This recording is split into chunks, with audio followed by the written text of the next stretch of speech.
Bonjour à tous, j'espère que vous allez bien. On se retrouve aujourd'hui pour une nouvelle vidéo sur Mila qui balance tout sur son ex Moujdat. Comme vous l'avez vu dans le dernier épisode des Marseillais contre le reste du monde, c'est Moujdat qui a fait son arrivée en tant que célibataire. En effet, quelques jours plus tôt, Mila avait quitté l'aventure pour régler ses comptes avec lui. Elle avait ensuite posté un message sur ses réseaux sociaux annonçant qu'elle était célibataire. Hier, Moujdat a posté une story qu'il a vite supprimée où il balance un gros dossier sur Mila et Naka. Apparemment, les deux se seraient revus et se seraient même embrassés alors que Mila était encore en couple avec Moujdat. Furieuse contre son ex, Mila a décidé de prendre la parole il y a quelques minutes et balance tout. Elle confirme le bisou avec Naka mais donne une toute autre version. Elle fait également de grosses révélations sur Moujdat. Tromperie, mariage derrière son dos, ça va très loin. Mila répond à toutes les accusations lancées par Moujdat. Je vous laisse tout de suite avec la vidéo et n'hésitez pas à réagir en commentaire. Faut savoir une chose, c'est que sur les apprentis aventuriers, j'étais fiancé avec Mila. Et le premier soir, Naka m'annonce qu'en fait, lui et Mila se sont revus à Marseille et ils se sont embrassés alors qu'elle était avec moi. Et je la regarde comme ça, je fais c'est vrai. Au début, elle me ment, après elle me dit ouais, j'avais pris un verre. Donc je l'ai embrassé, mais c'était un bisou d'au revoir. Et là, je pète un câble, je veux sonner la cloche, je veux partir. Franchement, je reçois tous vos messages. Je lis tout sur Twitter.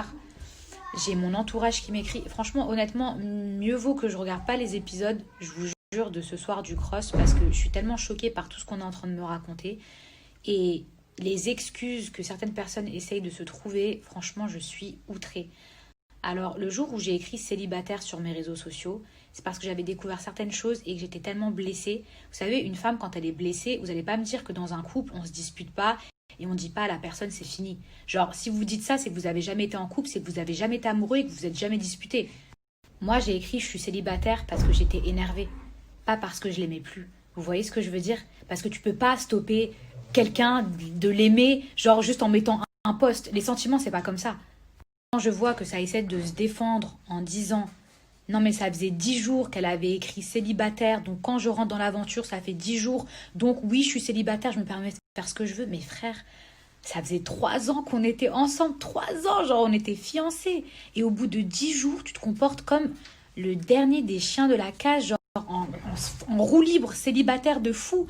Genre qui ne s'est jamais disputé pendant 10 jours? Moujdat et moi, on s'est déjà disputé pendant 1 mois. 1 mois. Qu'est-ce que c'est 10 jours? En fait, ce que vous savez pas, c'est que le jour où moi j'ai écrit célibataire sur mes réseaux sociaux, lui, il a reçu un coup de fil des Princes de l'amour, que je salue d'ailleurs, merci. Vous savez, la fameuse prod qui a organisé mes fiançailles à Moujdat et moi l'année dernière. Le jour où j'ai écrit célibataire parce que j'étais très en colère, il a été contacté par les Princes de l'amour. Et ça, c'est ça que vous ne savez pas. Donc, en fait, il faut arrêter le charabia de oui, parce qu'elle avait écrit célibataire, ça faisait 10 jours que... Non, on t'avait contacté pour les princes, tu savais très bien que tu allais faire les princes, donc tu devais jouer la carte du célibataire à fond. Parce que mon gars, si au fond de toi, tu m'aimais plus, et si tu savais que ce que tu fais, c'était pas grave, pourquoi t'avais peur à chaque fois que la porte est frappée? Pourquoi t'avais peur de me voir débarquer si soi-disant t'étais célibataire et que tout allait bien? Même s'il s'est passé 3 mois, mais vous savez même pas le mal que ça me fait juste de savoir ça en fait. Tu sais que dans la vie, c'est difficile genre d'assumer ses torts ou juste d'assumer parce que je suis un être humain et moi-même, je sais que parfois, ça peut être difficile. Mais là, il faut arrêter de... T'as vu, mon dos, il est large, mais ça commence à faire lourd. Genre, à un moment donné, il faut arrêter. Il faut arrêter de dire, oui, je suis rentrée dans cette aventure, ça faisait 10 jours que j'étais célibataire. Et en plus de ça, j'avais appris que Mila avait embrassé Naka. Attendez. J'ai quitté Naka mi-août 2019. D'accord? Entre-temps, j'ai essayé de revoir Moujdat, j'étais encore amoureuse de lui, je m'en voulais, il me manquait. Bref, vous connaissez tout le toupot, ça je l'assume. Il y a eu la conférence de presse le 28 août. Ce 28 août, c'est cette fameuse soirée où Greg m'a fait sa déclaration, où il m'a dit qu'il était amoureux de moi. Hein, cette fameuse soirée où on a dit en 2019. Hein. Bref. Quand Moujdat vous dit oui, elle avait un verre de trop, j'avais même 10 verres de trop. Naka et moi, on s'est embrassés le 28 août 2019, quelques jours après notre rupture. D'accord? Nous nous sommes embrassés. Et je veux pas dire du mal de Naka, je vous jure, parce que c'est quelqu'un qui m'a fait que du bien dans ma vie. C'est pas un mauvais garçon. C'est quelqu'un que je respecte beaucoup. Mais ce soir-là, stop, ça sert à rien, quoi. Ce fameux 28 août 2019, vous avez cette fameuse soirée où Greg m'a fait cette déclaration. En parallèle, tu avais Naka qui essaie de me récupérer. C'est normal, on venait de se séparer. Quand je l'ai embrassé, je me rappelle très bien, même si j'étais foncée, je m'en rappelle, j'ai mis ma main comme ça et je lui ai dit, écoute Naka, stop, ça sert à rien parce qu'on se remettra pas ensemble, toi et moi. Donc, après cette soirée, je n'ai jamais renvoyé un SMS à Naka, je n'ai jamais rappelé Naka et je sais qu'il en a souffert et je vous jure, je veux pas, c'est quelqu'un que j'apprécie, je veux pas dire du mal de lui, mais ça veut dire que ce bisou, pour moi, quand il dit oui, un bisou de au revoir, mais franchement, on ne s'est pas recalculé, on ne s'est pas reparlé après, vous voyez ce que je veux dire? Moi, qu'est-ce que j'ai appris en parallèle? Mais bien plus tard, hein, bien plus tard bien plus tard, j'ai appris que le 25 août 2019, vous savez, soit 3 jours avant que moi je vois Naka, Mujdat a soulevé une meuf à l'hôtel, la fameuse blonde qui disait qu'elle avait couché avec lui. C'est ça que quand j'entends Mujdat hier qui prend ses réseaux sociaux et qui a supprimé au bout de 2 minutes, qui a dit non mais les gars, ce que vous savez pas, c'est que à Moundir 2020 en mars, j'ai appris que Mila avait embrassé Naka en août 2019 parce qu'elle avait un verre de trop. Mais toi, à ce moment-là, s'il te plaît, 3 jours avant, tu étais avec une meuf. 3 jours avant, tu étais avec une meuf. Et quand il dit oui, quand on était fiancés, on s'est fiancés en septembre 2019. En août, on n'était pas fiancés. Je suis montée parce que, en fait, ce qui me choque de fou, c'est que hier, il a osé prendre ses réseaux sociaux parce que tout le monde lui a dit mais quand même, c'est abusé ton comportement et tout. Genre même 10 jours après que ce soit fini avec, soi-disant, avec ta fiancée de 3 ans, genre tu te comportes pas comme si ça faisait 1 an que c'est terminé. Il a pris la parole et j'ai pas aimé le fait qu'il essaie de mettre un doute dans la tête des gens en mode oui, quand on était fiancés, Mila embrassait Naka. On s'est fiancés en septembre. On s'est fiancés en septembre. J'ai vu Naka au mois d'août lorsque toi-même tu voyais une autre personne. Et si ça t'avait tant dérangé que ça, que tu utilises ça comme prétexte aujourd'hui pour justifier ton comportement dans l'aventure, tu l'as appris au mois de mars que j'avais embrassé Naka. T'es resté avec moi jusqu'en juillet. Pourquoi tu m'as pas quitté avant alors? Pourquoi tu m'as pas quitté? Donc en fait, t'es resté avec moi pour te venger. T'es resté avec moi pourquoi dans ce cas-là? Et commencez pas à dire oui, mais Mila, toi aussi, quand t'as appris qu'il avait des enfants et une femme, t'es resté, t'as pardonné. C'est quoi le rapport? Parce que je vous jure que j'ai lu ça hier. J'ai lu ça hier et je vais encore le redire, même si c'est une histoire qui me fait du mal. Je vous explique, quand j'ai rencontré Mujdat, il est venu sur son CV, il y avait écrit célibataire sans enfant. Ça veut dire que l'histoire de la femme et des enfants, je l'ai appris 1 an plus tard. Je me suis jamais mise en couple en connaissance de cause. Je ne vole pas le mari des gens. Pourquoi est-ce que la pilule, elle est passée à ce moment-là? Il m'a dit, écoute, je te l'ai pas avoué parce que j'avais peur de te perdre, mais je ne suis plus avec la mère de mes enfants. Mila, on est H24 ensemble, on vit ensemble. Tu te doutes bien que si j'étais avec quelqu'un, je rentrerai le soir chez moi. Ces enfants-là, je les ai eus avant toi, etc. Donc, c'est que comme ça que la pilule, elle est passée. Et je vous explique, c'est en janvier 2019 que j'ai découvert qu'il s'était marié derrière mon dos quand j'étais à Moundir en train de crever de faim. D'accord? Et c'est pour ça que dans ma tête, j'ai disjoncté, d'accord, au mois de juin et que je suis sortie avec Naka parce que j'en avais marre de rencontrer que des gens qui me prennent pour une conne. Alors oui, je suis d'accord avec vous que c'est pas beau d'être sortie avec Naka, mais tu sais, quand une femme, elle est tellement déçue que je pense qu'elle peut faire n'importe quoi. Tu vois ce que je veux te dire? Et c'est pour ça que je dirais jamais, jamais du mal de Naka. J'ai essayé. Mais des fois dans la vie, tu veux mais tu peux pas. Tu veux mais tu peux pas. C'est-à-dire que moi, Mujda, je l'avais dans la peau. C'est quelqu'un que j'aimais mais à la mort. Et en fait, comme j'ai eu tellement honte de toute cette histoire et que quand lui et moi, on s'est remis ensemble en septembre 2019, Mujda et moi, qu'on a décidé de faire table rase du passé, qu'on s'est fiancés, etc. Je sais pas comment vous expliquer, mais en fait, j'ai plus rien dit sur les réseaux sociaux. C'est-à-dire que lui, il a fait ses interviews de son côté, où il essayait de se dédouaner en disant pourquoi il m'avait menti et tout. Mais moi, comme je l'aimais, bah en fait, j'ai fermé ma bouche. J'ai fermé ma bouche parce que je me suis dit c'est des nouvelles bases, etc. Je sais pas comment vous expliquer. Vous voyez, des fois, quand vous aimez, vous protégez. Vous protégez à vos dépens. C'est-à-dire que, c'est-à-dire que vous menez une bataille contre vous-même. Mais ça, vous le savez pas. Vous le savez plus tard. Aujourd'hui, il est en couple avec quelqu'un d'autre. S'il est heureux, tant mieux pour lui. Mais faut arrêter de venir... faut arrêter de venir me faire chier à moi. C'est-à-dire que, frérot, si t'as tourné la page, ferme le livre. T'as vu? Genre, ferme vraiment le livre, mais il faut arrêter de parler de moi.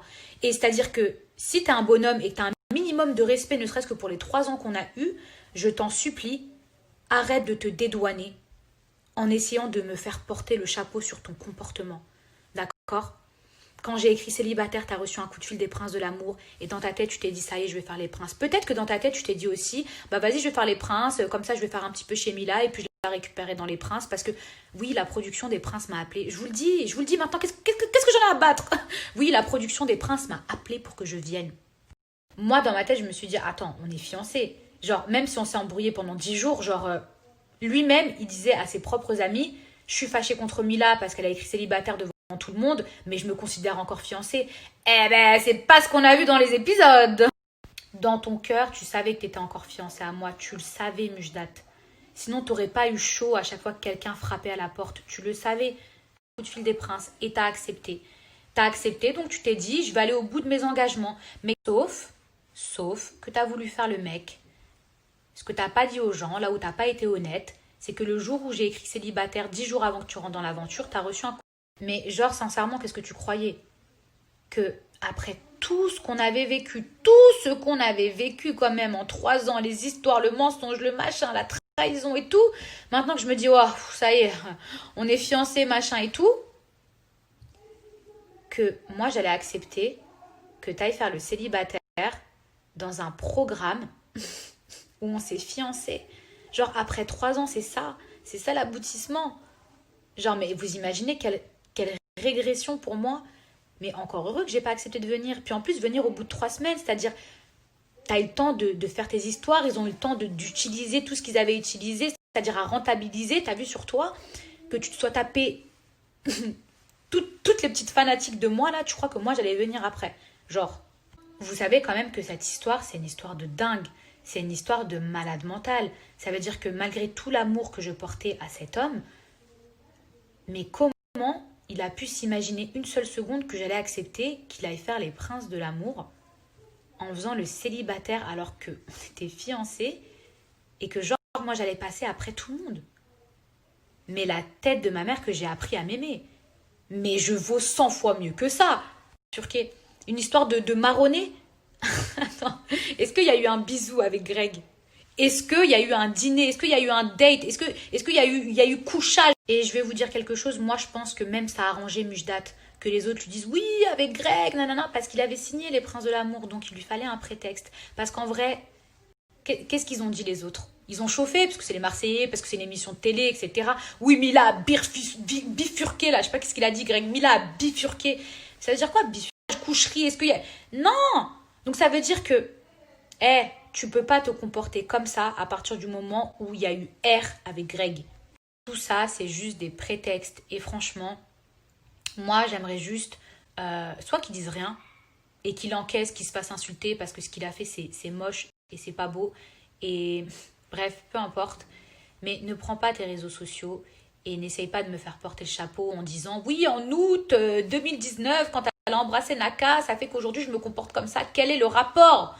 Quel est le rapport ?» Et viens pas me dire « Oui, mais on m'a monté la tête par rapport à Greg. » 150 fois, j'ai essayé de t'appeler. Rappelle-toi, hein, quand j'ai essayé de t'appeler 150 fois et que je t'ai dit, j'ai quitté l'émission pour toi. Parce que dans ce cas-là, pourquoi moi, j'ai pas écouté Kevin et Julien quand ils m'ont dit que tu faisais le fou à Cannes? Pourquoi je les ai pas écoutés? Pourquoi je me suis pas vengée comme toi, justement? Moi, j'ai quitté l'émission parce que tu étais plus important pour moi, toi, que l'émission. C'est là où je me suis dit, il y a un clivage entre nous. Parce que moi, on me raconte des trucs. Certes, ça m'a fait du mal.